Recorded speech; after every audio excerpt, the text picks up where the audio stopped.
Hi everyone, welcome back to our channel. അപ്പോൾ ഒരുപാട് നാളുകൾക്ക് ശേഷമാണ് ഒരു ഓൺ വോയിസ് വീഡിയോ. അപ്പം നമ്മളുടെ ചെറിയ ചെറിയ ഹെയർ ടിപ്പുകളുമായിട്ടാണ് ഇന്നത്തെ ഒരു വീഡിയോ വന്നിരിക്കുന്നത്.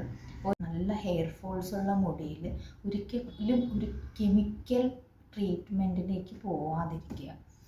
ആദ്യം ഇതിൻ്റെ സൊല്യൂഷൻ കണ്ടുപിടിച്ചതിന് ശേഷം മാത്രം ആണ് നമ്മൾ ഒരു ട്രീറ്റ്മെൻറ്റ്. ഇപ്പം നല്ല ഫ്രീസിനെസ് ഉള്ള ഹെയറാണ്, അല്ലെങ്കിൽ ഡ്രൈ ആയിട്ടുള്ള ഹെയറാണ്, ഭയങ്കര കട്ടിയുണ്ട്, കേളുണ്ട്, അപ്പോൾ ഇങ്ങനെയൊക്കെയുള്ള ഒരു കുഴപ്പമില്ലാത്ത വെർജിൻ ഹെയറുകളാണെങ്കിൽ മാനേജ് ചെയ്യാൻ ബുദ്ധിമുട്ടാണെങ്കിൽ മാത്രം ഒരു ട്രീറ്റ്മെൻറ്റ് എന്നുള്ള പ്രോസസ്സിലേക്ക് പോകുക. അല്ലെങ്കിൽ നമുക്കിഷ്ടമല്ല, എനിക്ക് എൻ്റെ മുടി ഇഷ്ടമല്ല, എനിക്കിത് പറ്റില്ല എന്നുള്ളവരാണെങ്കിൽ ട്രീറ്റ്മെൻറ്റിലേക്ക് പോവുക.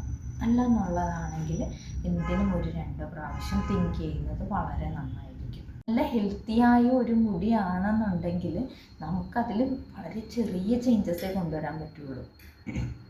കാരണം അതിനാവശ്യമായ പ്രോട്ടീൻസും എല്ലാം ആ മുടിയിലുണ്ട്.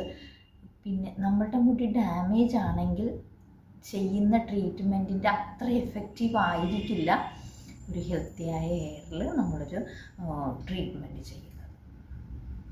ഗർഭിണികളായി പ്രസവത്തിന് ശേഷം ഒരു 5-6 മാസമൊക്കെ ആകുമ്പോൾ സ്ത്രീകളിൽ വളരെ ഹെയർ ഫോൾസ് ഉണ്ടാകുന്നു എന്നുള്ളൊരു കംപ്ലൈൻറ്റ്.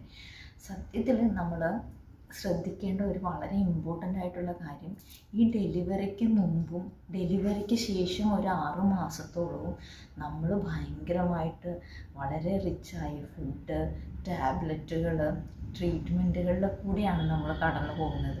അത്രയും ആരോഗ്യത്തോടെയാണ് നമ്മൾ ഇരിക്കുന്നത്. അപ്പോൾ നമ്മളുടെ മുടിക്ക് അത്രയും ആരോഗ്യം ഉണ്ടാവും. അതിനുശേഷം ഒരു 6 മാസമൊക്കെ കഴിയുമ്പോൾ നമ്മളൊരു നോർമൽ ഡയറ്റിലേക്കും കുഞ്ഞിനെ നോക്കുന്ന ആ ഒരു സ്ട്രെസ്സിലേക്കും പ്രശ്നത്തിലേക്കും ഒക്കെ വരും.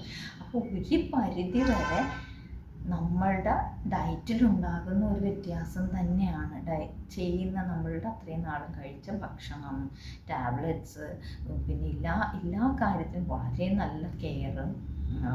അപ്പം അതൊക്കെയാണ് ഒരു 6 മാസം, ഡെലിവറിക്ക് ശേഷം ഒരു 6 മാസം വരെയൊക്കെ ചിലപ്പോൾ ഇത് ബോഡിയിലേക്ക് കിട്ടിക്കൊണ്ടിരിക്കും. അതിനുശേഷം ഇത് പെട്ടെന്ന് നിന്ന് പോകുമ്പോഴാണ് ബോഡി ഇത് റിയാക്ട് ചെയ്യാനുള്ളത്. അപ്പം അങ്ങനെയുള്ള കാര്യങ്ങളാണെങ്കിൽ നമ്മളൊന്ന് ഡോക്ടറെ കണ്ട് അതിൻ്റെ ഒരു ഡയറ്റ് പ്ലാൻ എടുക്കുന്നത് വളരെ നല്ലതാണ്. അതുപോലെ തന്നെ ധാരാളം ഇലക്കറികൾ ഭക്ഷണത്തിലൂടെ ഉൾപ്പെടുത്തുക, അത് വളരെ ശ്രദ്ധിക്കേണ്ട കാര്യമാണ്.